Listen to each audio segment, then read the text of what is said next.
Dobro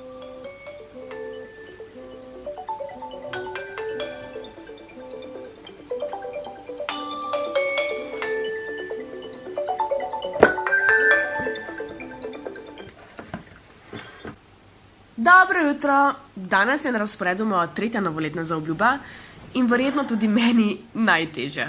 In to je meditacija. Smo v dobi, ko se vedno bolj in bolj soočamo s stresom, polno glavo skrbi in odgovornosti in pritiskom, da bomo čim bolj uspešni. In na nek način je celoten ritem naših življenj postal tako hiter, da mu še komaj sledimo. Moj načrt je, da začnem vključevati 5 do 10 minut meditacije v svojo jutranjo rutino.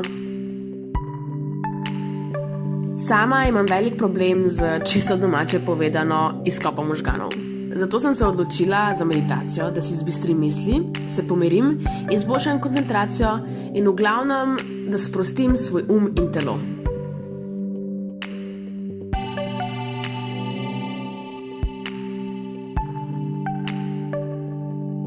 Vsakodnevni pogosti pritiski so razlog, da se vedno več ljudi odloča za meditacijo.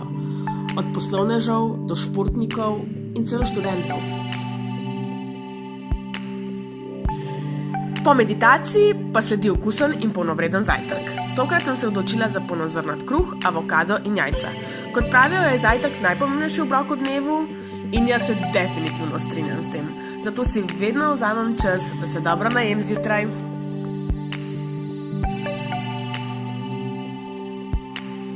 Ponavadi se mi po zajtrku že kar mudi, zato hitro skočim v kopalnico, si umijem zobe in se stuširam z Beauty z gelom z vonjem sivke in vrtnice. To je še tista pika na i za moje mirno jutro. No, pa smo skoraj pri koncu tega videa in moje sproščene jutranje rutine. Vse, kar me še čaka, je, da se do konca zrihtam, oblečem in potem lahko grem novim zmagam naproti. Drugač pa, zanima me, kaj vi naredite, da se soočate z vsem stresom in pritiskom. Tako da ja, to je to. Upam, da vam je današnji video bil všeč in se gledamo naslednjič. Čau!